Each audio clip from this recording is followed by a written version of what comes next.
नमस्कार दोस्तों, मेरा नाम है अंशुमन नायक और आप सभी का बहुत बहुत स्वागत है इंडियन डिफेंस न्यूज की डिफेंस टॉक सीरीज में, जहां पर हम रोज नए नए डिफेंस अपडेट्स के बारे में बात करते हैं। तो चलिए देर न करते हुए आज की वीडियो शुरू करते हैं।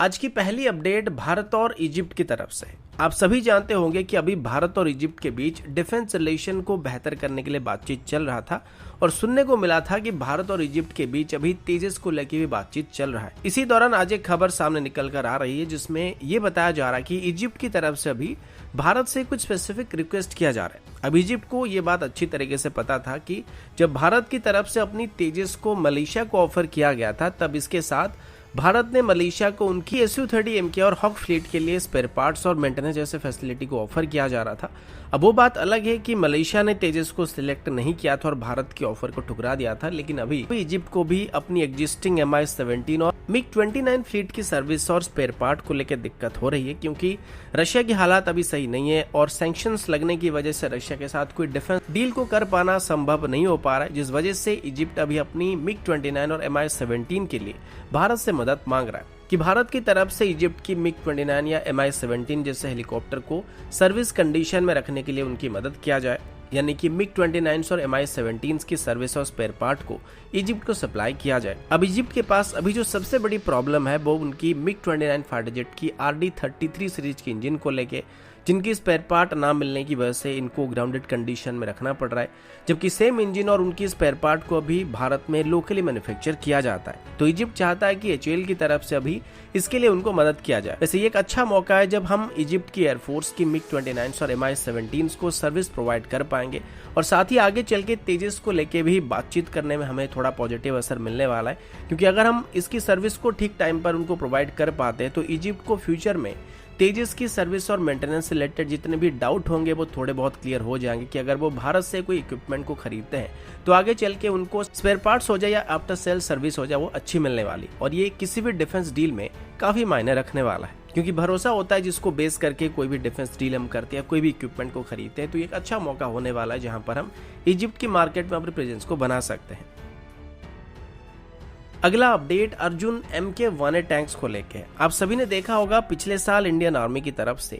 118 अर्जुन MK-1A टैंक्स को खरीदने के लिए ऑर्डर को प्लेस किया गया था और ये टैंक्स अर्जुन टैंक के एक अपग्रेडेड वेरिएंट होने वाले थे, जिसमें प्रीवियस टैंक के मुकाबले लगभग 73 इंप्रूवमेंट किए गए थे। अब इसके बाद अभी जेन्स डिफेंस की तरफ से पब्लिश किए एक आर्टिकल में बताया जा रहा है कि अभी इंडियन आर्मी को जिन नए अर्जुन टैंक को डिलीवर किया जाएगा, इन सभी टैंक्स में अभी एक नई electro optical fire control system लगने वाली है, जिसको टॉनबो इमेजिंग की तरफ से डेवलप किया गया। इस सिस्टम का नाम LPOS रखा गया और ये एक ऑटोमेटिक टारगेट ट्रैकिंग सिस्टम होने वाली है। साथ ही इसमें इलेक्ट्रॉनिक वीडियो स्टेबिलिटी जैसे सिस्टम भी दिया गया है, जो कि मेनली इलेक्ट्रो ऑप्टिकल सिस्टम की मदद से लिए गए इमेजेस को क्लियर बनाने में मदद करता है, क्योंकि आप सब जानते होंगे कि टैंक्स कोई हाईवे पर तो चलने वाले नहीं है और ये उबड़ खाबड़ रास्तों में चलने वाले और साथ ही फायरिंग भी करने वाले, तो इन सभी में वाइब्रेशन होना काफी आम बात है। तो इस वजह से इसमें इनबिल्ट गायरोस्कोप और वीडियो स्टेबिलिटी सिस्टम दिया गया, जो कि क्लियर इमेज को वहां पे प्रोसेस कर सकते हैं। इसमें एक laser range finder, ballistic computer, एक CCD कैमरा और एक मीडियम वेव इंफ्रारेड इमेजर को ऐड किया गया, जिनकी रेंज करीब 6 किलोमीटर के आसपास है। इसके अलावा इसमें लेटेस्ट सेंसर फ्यूजन टेक्नोलॉजी को भी दिया गया, जो कि इंफ्रारेड सेंसर और कैमरा की मदद से लिए गए इमेजेस को एक साथ प्रोसेस कर सकता है, जो कि बेहतर सिचुएशन अवेयरनेस को प्रोवाइड करने में हमको मदद करने वाले हैं। इनको अभी तक एक्सट्रीम लेवल में पहले से ही टेस्ट किया जा चुका था। इन सिस्टम को 50 कैलिबर स्टैंडर्ड के एमुनेशन के लिए डिजाइन किया गया, यानी कि अगर इनमें 50 कैलिबर स्टैंडर्ड की एमुनेशन आके हिट करता है तभी उनको कोई खास नुकसान नहीं होने वाला और साथ ही आगे भी ऑपरेट कर पाएंगे। अगला अपडेट स्वार्म ड्रोन्स को लेके है। आप सबने देखा होगा अभी ड्रोन्स का डिमांड बढ़ता जा रहा है और स्पेशली स्वार्म ड्रोन का डिमांड बढ़ता जा रहा है, क्योंकि ये कॉस्ट इफेक्टिव वेपन है जिनको डुअल यूज के लिए इस्तेमाल किया जा सकता है। अभी पिछले साल ही ऐसे 100 ड्रोन को या उससे ज्यादा ड्रोन को आर्मी में इंडक्ट किया जा चुका था और अभी बताया जा रहा है कि 28 सितंबर को फिर से इंडियन आर्मी की तरफ से एक फ्रेश RFI को इशू किया गया था, जिसमें 700 से ज्यादा स्वार्म ड्रोन को इंडियन आर्मी में खरीदने का फैसला किया गया। इसके लिए 700 करोड़ का बजट भी एलोकेट किया गया और इन सभी सिस्टम को भी IDDM कैटेगरी के अंदर खरीदने का फैसला किया गया, जो कि हमारी आत्मनिर्भर भारत प्रोग्राम को बढ़ावा देने वाला है। RFI के मुताबिक हर एक स्वार्म ड्रोन की टीम में 65 से लेकर 75 के आसपास ड्रोन मौजूद होने वाली है, जो कि एक्सप्लोसिव को कैरी करने वाले हैं। इन सभी ड्रोन को वर्टिकली लॉन्च और रिकवर किया जाना चाहिए और इन सभी में AI टेक्नोलॉजी भी मौजूद होना चाहिए, जो कि कंट्रोल टावर से ऑपरेट होने के साथ साथ बाकी स्वार्म ड्रोन के साथ भी अपने आप कम्युनिकेट कर पाएंगे। ऐसे टोटल 12 स्वार्म ड्रोन की यूनिट को अभी तैयार करने का प्लान किया जा रहा है, जिसमें 5 पाकिस्तान की साइड में और 7 चाइना के साइड में डिप्लॉय किया जाएगा। अब जैसे कि इनको लद्दाख सेक्टर में डिप्लॉय किया जाएगा तो इनकी मिनिमम ऑपरेटिंग टेम्परेचर -20 डिग्री के आसपास होना चाहिए और ऑपरेटिंग रेडियस 30 किलोमीटर से कम नहीं होना चाहिए, जो कि लगातार 2 घंटे तक उड़ान भरना चाहिए।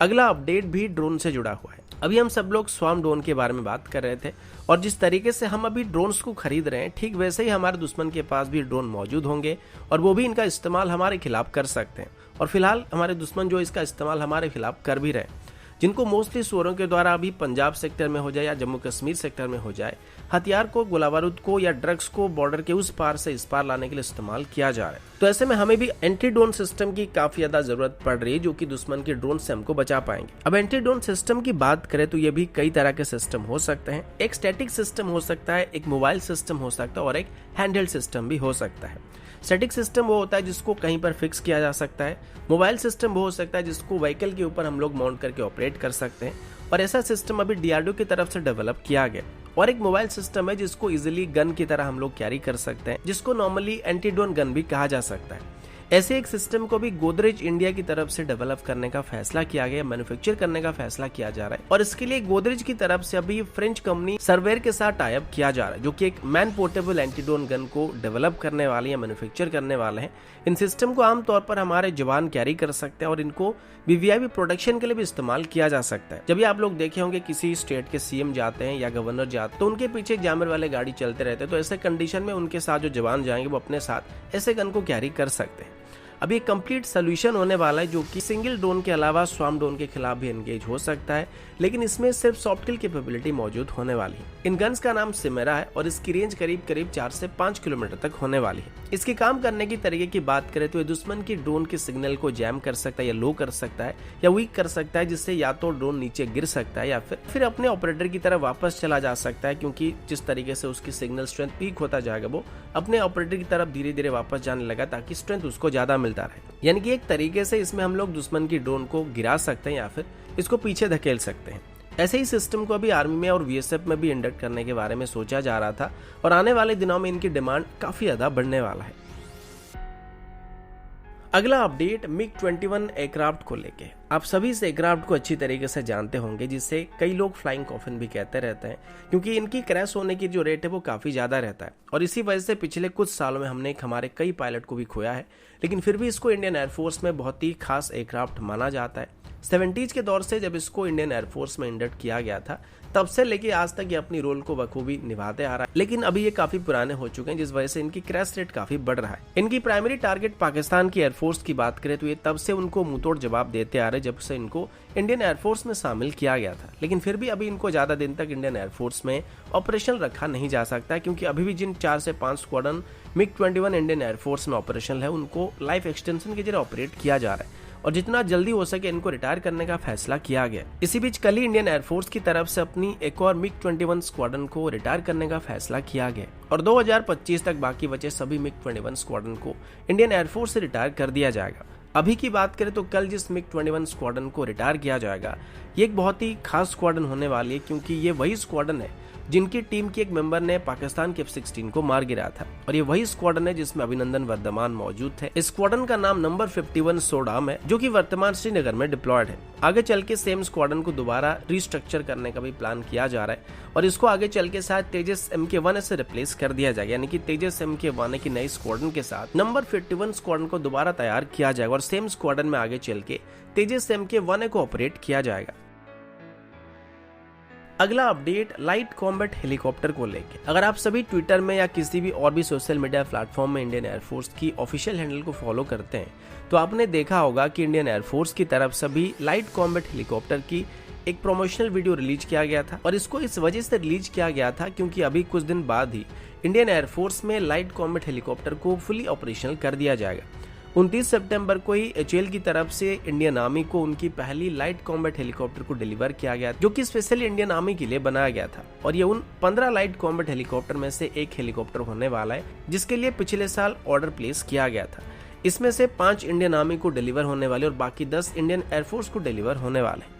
इसके अलावा इंडियन एयरफोर्स को भी एचएएल की तरफ से लाइट कॉम्बैट हेलीकॉप्टर को डिलीवर करना शुरू कर दिया गया है और ऑफिशियली 3 अक्टूबर को इंडियन एयरफोर्स की तरफ से अपनी जोधपुर एयरफोर्स स्टेशन में लाइट कॉम्बैट हेलीकॉप्टर की पहली स्क्वाड्रन को ऑपरेशनल करने का फैसला किया गया है। अब लाइट कॉम्बैट हेलीकॉप्टर की बात करें तो अभी इसको पहले के मुकाबले काफी बेहतर बनाया जा चुका है और आपने देखा होगा कि अभी इसको 16 एंटी टैंक गाइडेड मिसाइल को कैरी करने के लिए इस्तेमाल किया जा सकता है, जो कि ऑलमोस्ट हमें अपाची जितना फायर पावर देने वाला है। खास करके एंटी आर्मर रोल में हम इसको अपाची के साथ कंपेयर कर सकते हैं। लेकिन सबसे बड़ी प्रॉब्लम अभी ये होने वाली है कि हमने अभी लाइट कॉम्बैट हेलीकॉप्टर को तो इंडक्ट कर लिया है, लेकिन अभी तक इसमें इस्तेमाल होने वाले सभी वेपन्स को खरीदा नहीं गया है और इसकी जो standard anti tank guided missile है उसको अभी तक इंडियन आर्मी में फुली ऑपरेशनल नहीं किया गया है।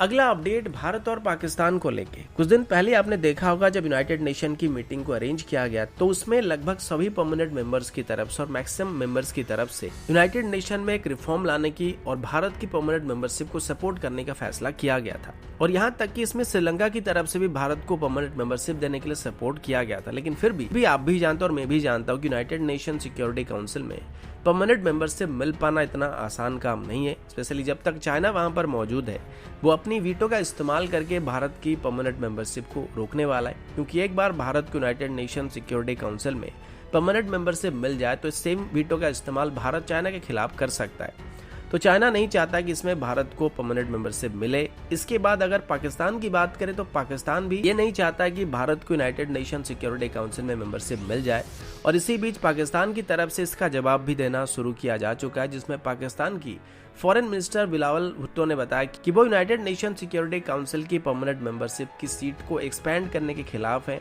और वो भारत की परमानेंट मेंबरशिप को सपोर्ट नहीं करते हैं। कुल मिलाकर उनको पता है कि भारत को अभी लगभग सभी मेजर कंट्रीज की तरफ से सपोर्ट मिल चुका है और यूनाइटेड नेशन सिक्योरिटी काउंसिल में भारत को शामिल करने के लिए प्रेशर भी बढ़ता जा रहा है और चाइना वीटो का इस्तेमाल करके इसको ज्यादा दिन तक यहाँ पे नहीं रोक सकता है। इसी वजह से अभी यूनाइटेड नेशन सिक्योरिटी काउंसिल में नए रिफॉर्म को लाने की बात चल रही है ताकि चाइना अपनी वीटो का इस्तेमाल करके भारत को वहां पे रोक ना पाए। इसी वजह से पाकिस्तान अभी सीधे तौर पर भारत पर उंगली ना करके यूनाइटेड नेशन सिक्योरिटी काउंसिल की एक्सपेंशन का विरोध करना शुरू कर दिया है। लेकिन बचाव में पाकिस्तान का ये कहना है कि बाकी यूनाइटेड नेशन के जितने भी ऑब्जेक्टिव्स हैं उन सभी में पाकिस्तान सहयोग करने की अपनी तरफ से पूरी कोशिश करने वाला है। तो दोस्तों अभी के लिए इतना ही, मिलता हूँ आपसे अगले वीडियो में, तब तक के लिए जय हिंद, वंदे मातरम।